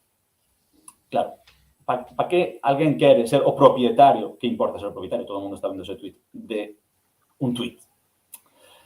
Entón, esa é como a coña, non? O titular. Venden unha cousa estúpida e alguén compra por unha cantidad ridiculamente alta. Vale, ok, eso para mí tamén parece ridículo, eu tampouco entendo. O interesante é que os NFTs redefinen a propiedade baseándose na tecnoloxía blockchain. E eso sí que non é unha tontería. Decía varios comentarios aquí. O primeiro de Lucas 3D que decía que porcentaxe representa Bitcoin na túa carteira de criptomoedas ou tiveches un accidente nun barco. Non vou en barco. Non entendí moi ben. Non teño moitos bitcoins, non teño ningún, vamos, o sea que non. Nada, de feito é outro dos mitos é que todos que estamos aquí estamos forrados e non é verdade. Decía tamén Tilbegal que hai xa algunha experiencia de smart contracts en administracións públicas. Un tema moi interesante, porque, e poñendo o exemplo do catastro, o catastro é o registro da propiedade da terra e dos inmobles, non? Claro, como alguén sabe que unha finca é túa? Porque o dice o catastro. E como o catastro non está moi actualizado, hai un montón de casuísticas de se os dos lindes dicen que eres... Bueno, se tes un papel que dicen que son as escrituras, que, quen sabe, un papel, é dicir, é falsificable tamén, é dicir. Entón, hasta ahora mantúvose porque había un control de uns aos outros. Todo o mundo sabía que aquela finca era deste e aquela daquel e tal. Ahora, de feito, en Galicia temos un problemón co tema da propiedade da terra xigante, porque as xeracións que a herdan non a queren e se perden os lindes, etc. E o catastro é un desastre. Se vai apuntando aí os carantón para... Sí, estaba pensando nela, además.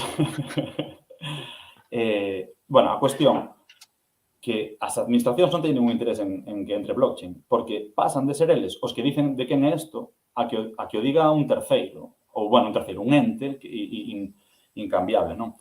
E logo, tamén non quero un pouco ir ca cousa de isto é maravilloso, non ten problemas. Un dos grandes problemas da blockchain é levar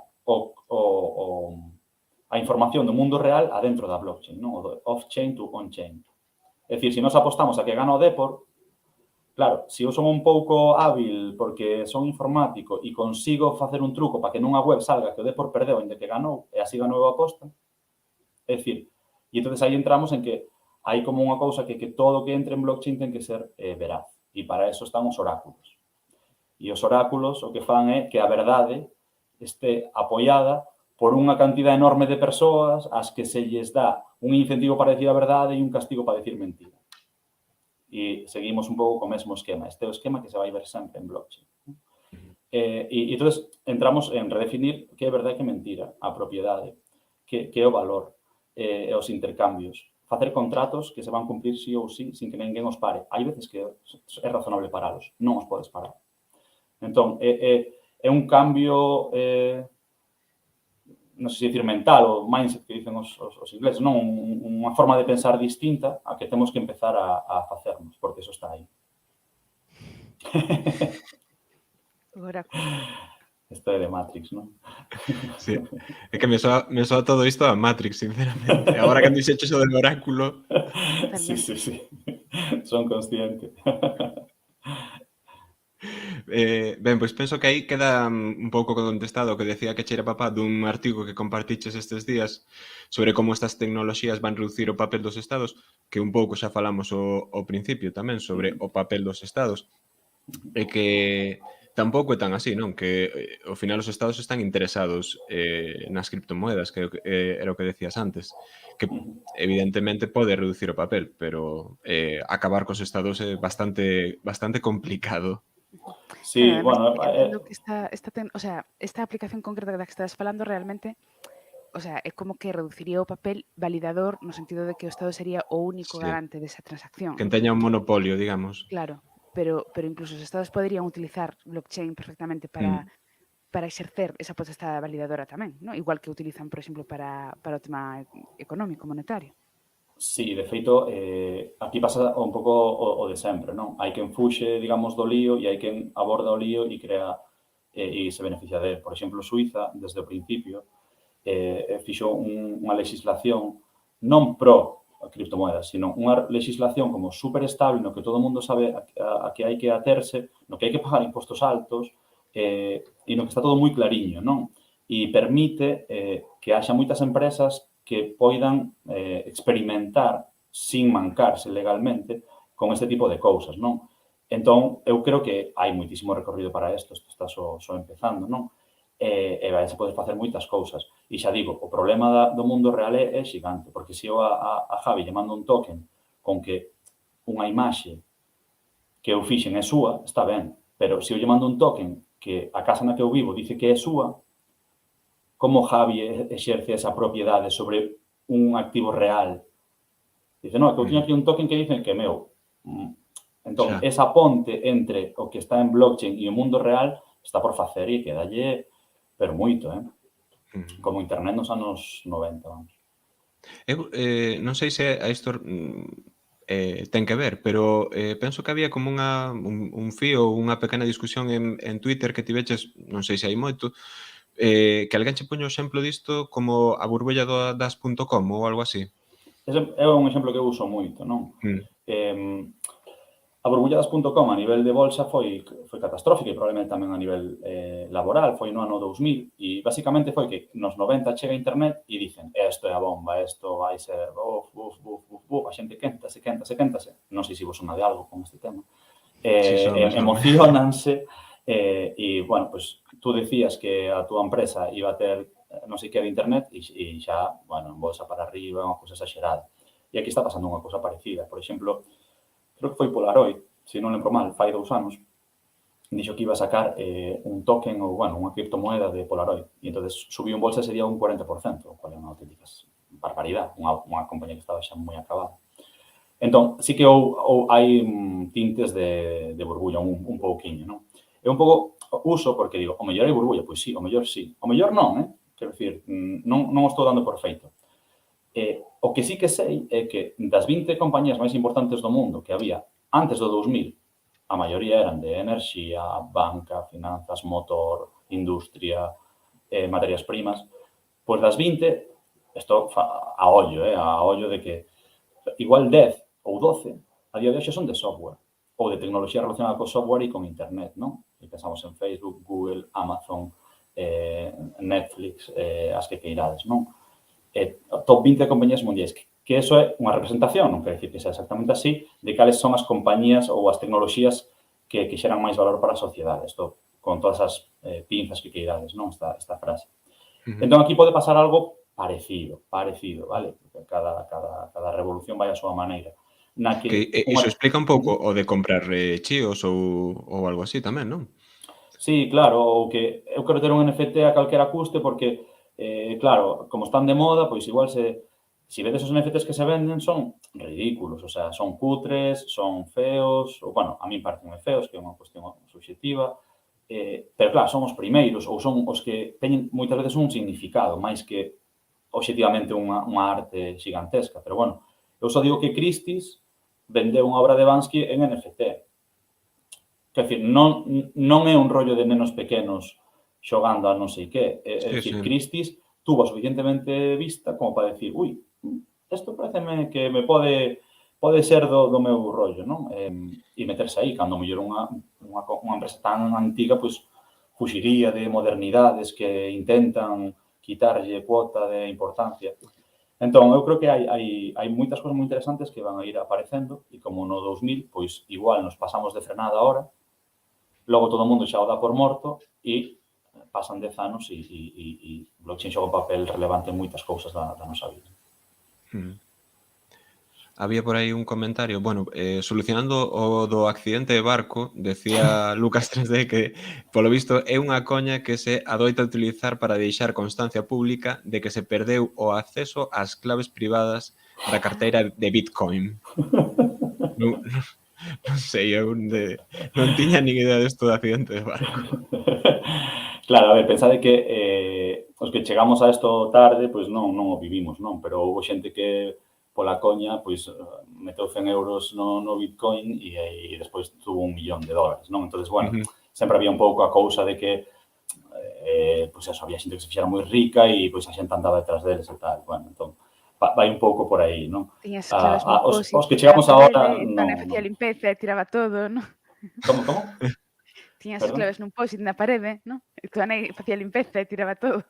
Bueno, que desos casos hai uns cantos. Hai un tipo que está buscando nun vertedeiro de Irlanda ou do Reino Unido porque tiña un computador vello que o tiraron ou o tirou e de repente lembrouse de que tiña aí, pois eso, 10.000 bitcoins, eu que sei, moitísimos. Sí, entón, o que fixo foi comprar o vertedeiro, está o tipo revisando no lixo a ver se atopa Iso ten un as pouco malditas claves. de castigo bíblico, non? Un pouco destas como de Sísifo, algo así, non? En plan, vas a revisar todo este vertedoiro ata que deas co portal directo. Casos desos hai moitos porque foi todo moi explosivo. Eu creo que eso xa se acabou. Eu creo que agora, de feito, hai que ser moi prudente entrando porque estamos en precios moi altos e, bueno, eu creo que desde un punto de vista... O sea, que eso non vai volver a pasar, é o que eu creo, e tampouco... E a xente tamén xa está máis advertida un pouco do tema das claves e tal. Bueno, está todo un pouco máis maduro. Decía aquí a Quecheira... Sí, decía, a Quecheira Papá e Net, a Quecheira Papá decía que ata que punto pode ser moi destructivo todo isto para zonas periféricas dos estados onde hai peso importante das administracións como empresa. É dicir, entendo que o peso de empresa pública se refire, non? De administración pública e de participación mayoritaria dentro do Estado nas empresas. Eu, a verdad, e sí que é verdad que a conversa foi moito polo tema dos estados e tal, non é algo que eu controle moito, nin que, no que pense moito. O que sí é certo, e ao mellor isto responde a pregunta ou non o sei, hai moito uso en Bitcoin en zonas ou altamente tecnoloxizadas e en ámbitos técnicos avanzados ou elevados, e tamén, bueno, financieros desde fai uns anos tamén, ou en zonas de terceiro mundo, prácticamente, no que a confianza no goberno e nas administracións públicas é entre nula e inexistente, e no que ven isto como unha posibilidade de escapar a moedas moi evaluadas, a lugares sin bancarización, e non é, por acaso, que o primeiro país, e isto tamén é un evento importante, que puxo a Bitcoin como unha moeda de acceso legal fora El Salvador. Ajá, é certo, sí. El Salvador, un dos países máis violentos do mundo, e que legalmente tú no Salvador podes pagar en calquer establecemento con Bitcoin. E o dereito de un é a obriga de outro. É dicir, todos os establecementos teñen a obriga de cobrar en Bitcoins, se queres, non? E é un dos experimentos máis bestias que vamos ver de o uso de Bitcoin como sistema de pagamentos, que xa está en marcha. É dicir, isto non é unha hipótese, isto xa existe desde fai 2, 3 meses. Entón, vamos ver como se comporta nunha moneda que é moi inestable. Hai que ter en conta que El Salvador é un país coa súa economía dolarizada. El Salvador non ten moeda. Xa está utilizando moeda de outro. E iso é unha situación moi, moi, moi negativa desde o punto de vista económico, porque non tes poder sobre a moeda dos teus cidadáns. E porque, ademais, ten unha serie de inconvenientes logísticos e económicos moi, moi graves. Entón, o presidente, pois, tuvo, se xa valentía, o atrevemento ou a tolemia de facer isto, non? Pero é un experimento que vale a pena seguir nese sentido. Por tanto, pois non sei, a pregunta das zonas periféricas, pero creo que sí que pode ser unha alternativa para lugares con problemas. Sí, o do Salvador pode ser un experimento interesante, sen dúbida. E preguntaba tamén, Ne, que por que ninguén pode roubar un Bitcoin? O sea, poden. Se che collen as claves, poden. O que eu quería decir é que teñen que collerche as túas claves. Para que nos entendamos, por exemplo, tú tes unha conta en Gmail. Tú podes te quedar sin os teus emails de Gmail. Si Google o di, tú quedaste sin eles. Si un xuiz o di, ti quedaste sin eles. Si ti podes te quedar sin eles non perdendo as claves. Pois Bitcoin non. É dicir, ninguén xos pode quitar estando polo medio. O que si che poden é roubar as túas claves. Iso sí que che poden facer. E a partir de que teñen as túas claves, xa poden facer o que queiran. Pero digamos que só as claves poden cambiar as cousas. Non hai ninguén. Por eso, cando tú fas unha conta, o que se chama un wallet, un moedeiro, unha billeteira, se perdes as claves, perdíchelas. En Gmail, tú das un botón que é relembrar clave. Entón, mandanchas a outro email, ou fanche unha nova, ou non sei que. Aquí non hai eso. Aquí, se perdes a clave, perdíchela para sempre. Porque non hai ninguén que poida modificar a clave. Non hai ninguén que poida modificar a túa conta. No banco, tú perdiches o PIN da tarxeta, vas ao banco, fanche outro. Porque eles teñen un poder sobre eso, e aquí non. Entonces, un gran poder, os sabedes como se Claro, e ademais, isto é así digamos, pola esencia de como funciona o sistema. Exacto. Por como se decidiu nun primeiro momento que funcionase iso. Exacto. Non porque haxe alguén que non queira, por exemplo, non? Ou porque haxe un intermediario que decide que a ti non che dou a clave, senón porque o propio sistema funciona desa maneira, non? Exacto. Iso por matizar, e un pouco tamén pola pregunta que poñen aí, que, claro, eu son o primeiro que me dá moitísimo medo perder as claves, non? Eso creo que a calquera lle daría. Sen dúbida. Entonces, aparece, pois, empresas que dicen, non te preocupes, gardo xa seu. Como se fora Gmail. Gardo xa seu. Entón, olvida, non te preocupes, eu recupero xa. Pero aí ven a famosa frase, digamos, dos puristas de Bitcoin e hasta not your keys, not your coins. Se ti non tes a chave, non son as túas moedas. Claro. Entonces, hoxe en día estamos nun momento moi maduro no que esas empresas que fan eso, que se chaman exchanges, e que son máis que recomendables, e que son a maioría delas moi seguras, as importantes, non? De feito, se alguén ten dúbidas, o sea, as importantes son fáciles de ver. Hai páxinas que, coinmarketcap.com, por exemplo, que ten unha lista de cales son as máis confiables, etc. Non? Entón, sí que tes a posibilidade de non pasar polo estrés de perder as claves. A cambio de que tes que confiar nunha entidade que chas garda todo. Entón, hai solucións, digamos, para este tipo de cousas que a todos nos pasan, non? Quedou por aí colgada unha pregunta, Javi, non sei se... que me De parece quen interesante. era? A de Senin Díaz Mon, Sí, é certo. Perdón, que paseino directamente co tema este do accidente de barco que nos A mí quedáramos tamén aí. un pouco descolocado. Menos mal que non navego. Sí, decía Senín que, pero se eu merco un tuit e se emprega ese mesmo para facer camisolas, podería reclamar as súas ganancias? Gran pregunta, gran pregunta. Que significa propiedade? Que implica propiedade? Hasta onde chega? Quen a fai valer? Entonces, aquí o que temos máis que respostas son preguntas. É dicir, tú o que tes é unha certificación de que é túa, pero non tes un soporte legal que diga que use isto, como é propiedade daquel, pois pode denunciar e non sei que. Entonces, non hai esa ponte entre o que está na blockchain co mundo real, digamos, de propiedade intelectual e non sei que. Entón, pero bueno, por exemplo, en temas digitais é que é un pouco de broma, porque ainda había fai pouco un tipo, pois non sei, que era fotógrafo e tiña unha foto, creo que era de Hawái, espectacular, non? E tiña con copyright, e era unha das fotos de Hawái máis utilizadas en todas partes. E non viu un solo euro de copyright en 10 ou 12 anos. Entonces, o que fixo foi montar unha web e dicir, mira, eu non vin un can por esta foto, e o que vou facer é poñer nun NFT e venderlle a alguén. E poxaron polo NFT e, bueno, a poxa pois, desmadrouse e foi unhas cantidades de auténtica locura, como todos os NFTs estos días. Entonces, que quero dicir? Que ela sí que fixo a foto no sistema tradicional e tampouco estaba gañando nada cando lla usaban. Entón, porque o digital tamén impactou moito en temas como a propiedade intelectual, os dereitos de uso, etc. E blockchain vai non facer tamén. E a legalidade chegará cando chegue, sí chega, porque aínda en digital estamos esperando por moitas cousas. E leva 30 anos con nosotros. Decía aí a Cachera Papá que o artigo 348 do Código Civil. Ánimo. Ánimo denunciando. claro, aí o que decía antes Cris tamén, de que o aparato legal moitas veces vai moi por detrás da realidade, non? Como para tantas outras cousas, non? Para isto como para cousas que son como máis, iba a decir, do mundo real, si é que podemos xa seguir dicindo que internet non é o mundo real, non? Pero sí que hai moitísimas cousas que vemos que ainda non están legisladas e que levamos 30 anos, non, con esa historia.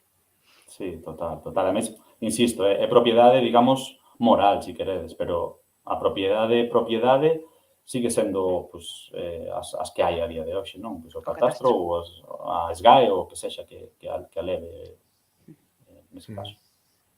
Decían aquí que como imaginabas Bitcoin no 2030. Que algo xa comentaches que nesta década iba a ser a década, digamos, desa explosión das criptomoedas. Sobre todo da tecnoloxía blockchain. Eu son moi crente na tecnoloxía blockchain, non tanto nas criptomoedas en sí, non? Pois a verdade é que Bitcoin non o sei, non o sei. Non sei se valerá moito máis ou moito menos, que moitas veces sempre estamos con temas de prezo. A min, de feito, interesame case sempre máis as moedas que non son Bitcoin, porque son as que permiten smart contracts e permiten facer moitas máis cousas. Bitcoin só vale para intercambio de valor. De feito, Bitcoin asociase ao ouro porque é como unha especie de reserva de valor. Eu creo que seguirá un pouco en esa, seguirá sendo a reserva de valor. O que eu creo que pasará no 2030 é que moitas das cousas que ahora están en cueiros nacendo, como os NFTs ou a DeFi, van estar moito máis unidas ao sistema, van a estar un pouco máis domadas, entre aspas, e vanse poder fazer moitas cousas que a día de hoxe nos parecen impensables ou que nos parecen imaginables no 2030 sí que se van facer. Pois, por exemplo, que esa propiedade sexa efectiva, por exemplo. Ou, por exemplo, todo o tema de DeFi, que non que máis estou, eso eu sí que creo que vai ter moitísimo éxito, porque que tú podes pedir un préstamo asegurando que vas a devolver cambia as reglas de xogo financeiras con moito, non? Ou que podes pedir en base a unha propiedade que tes nun NFT e que che requisen si sí ou si non, e que se algo raro pasa, tú se hoxe en día algo raro pasa, tes que ir pois un pouco o legal, os xuíces. En blockchain vais en xeral, salvo erros que aínda hai moitos, se o contrato se cumple tal cual, vais a producir o que falamos que se produciu, non? Ou pagas ou vai o NFT, etc. Non? Entonces, o que eu creo que vai a chegar é moita confianza a certas relacións humanas. vai a volta medín para 2030. No. Non sei, sei que vai pasar. Ben, a última cousa que che queríamos pedir era que nos adiantaras así algo do tema da tua tese, da tua investigación, algo que nos parece así, que che pareza novidoso, que che pareza menos coñecido, se cadra.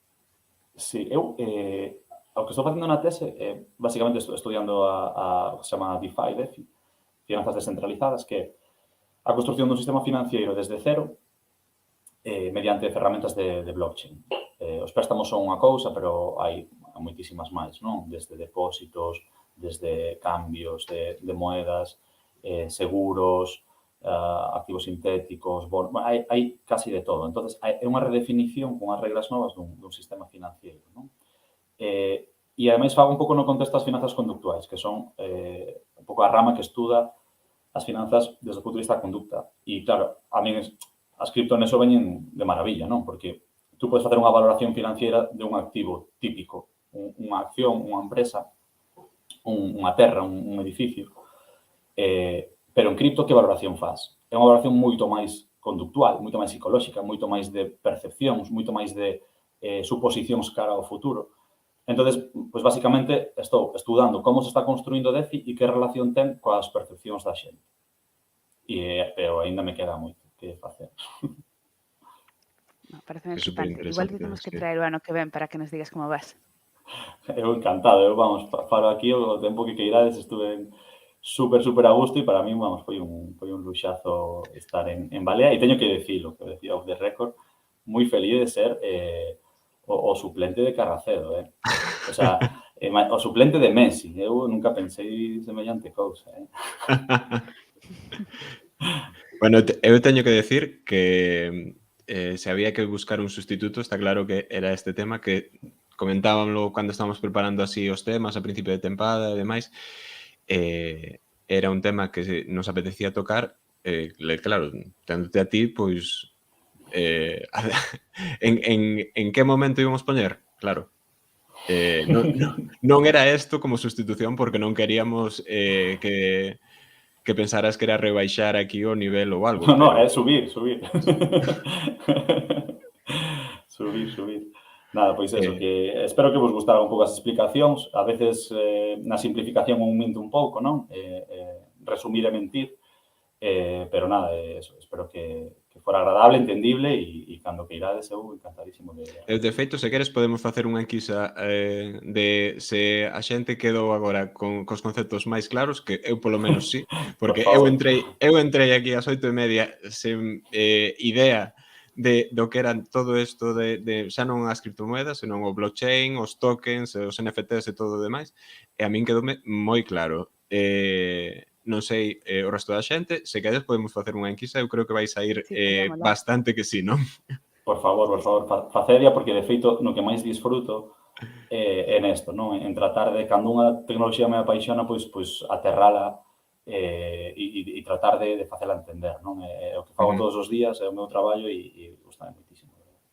Vale, pois vou poñer aí unha enquisa dun minuto, así que vai vos a ir aí puxen 2 criptomoedas, creo que das criptomoedas, para que concorde o xénero. Vale, a ver se vos aparece agora aí polo chat. Creo que sí. Nada, votade sí ou non se vos quedou claro a explicación sobre as criptomoedas e todo o que nos estivo contando Isaac, que, como digo, pareceme moi interesante. A xente que queira ver en diferido ou que chegara tarde e demais, que saibades que se o querades ver enteiro, tédelo mañá en YouTube ou en podcast, porque non sei que pasou, que de momento Twitch nos vetou este tema, entón hai como 3 ou 4 vídeos por aí soltos. Esperemos que a grabación que estamos facendo quede ben. Confiamos niso. Ben, eu creo que, seguindo co chiste de que non entendo Bitcoin, pero tampouco entendo os cartos reais, eu agora sigo sen entender os cartos reais, pero polo menos entendo un pouco mellor Bitcoin. Eu tampouco os entendo. E o gracioso é que unha vez entrei non direi quen, pero entrei ao despacho dun profe facendo, porque eu acabei en economía facendo un mestrado en dirección de empresa e entón entrei no despacho dun profe e dixen, eu non entendo o sistema de divisas, dixen, eu tampouco. Por fin, Bueno, por era fin unha algo broma, coño. porque claro que o entendía, non? Pero non é dado a entender a vos.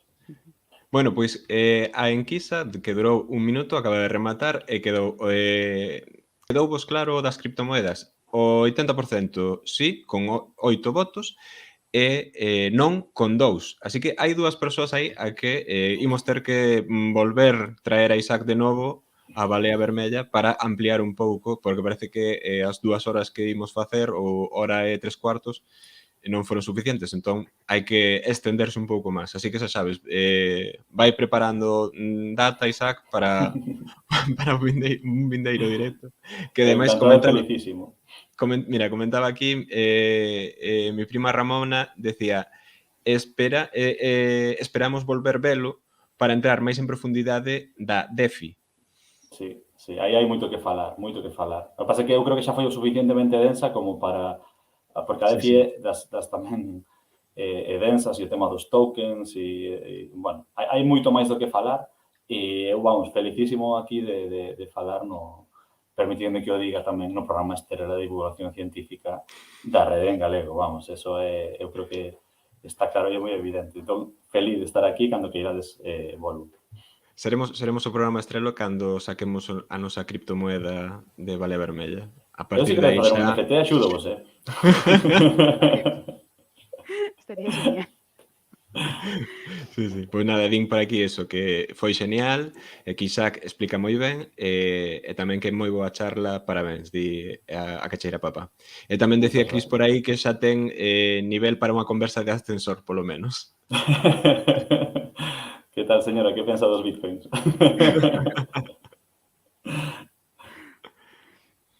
Ben, rapaces, pois creo que podemos ir deixando por aquí, se vos parece. E nada, agradecerlle unha vez máis a Saco a colaboración, que a verdade é que foi unha pasada. E empezámonos para a próxima temporada de Balea, non? Para falar de DeFi. Cando que irades, o dito, super a gusto e tamén cada audiencia, jolín, que é a primeira vez que, bueno, pues que estou nun escenario de tanta interacción e tamén é moito máis rico e axúdache un pouco a saber o que a xente está pensando, non? E non só mirando para a cámara. Así que, o dito, moitísimas gracias por traerme, de veras. O prazer é todo noso, así que agardamos a que volvas o máis cedo posible. Veña, boa noite, Isaac. Aloguinho, Sac. Boa noite, hasta logo a Chao, todos. chao. Agur.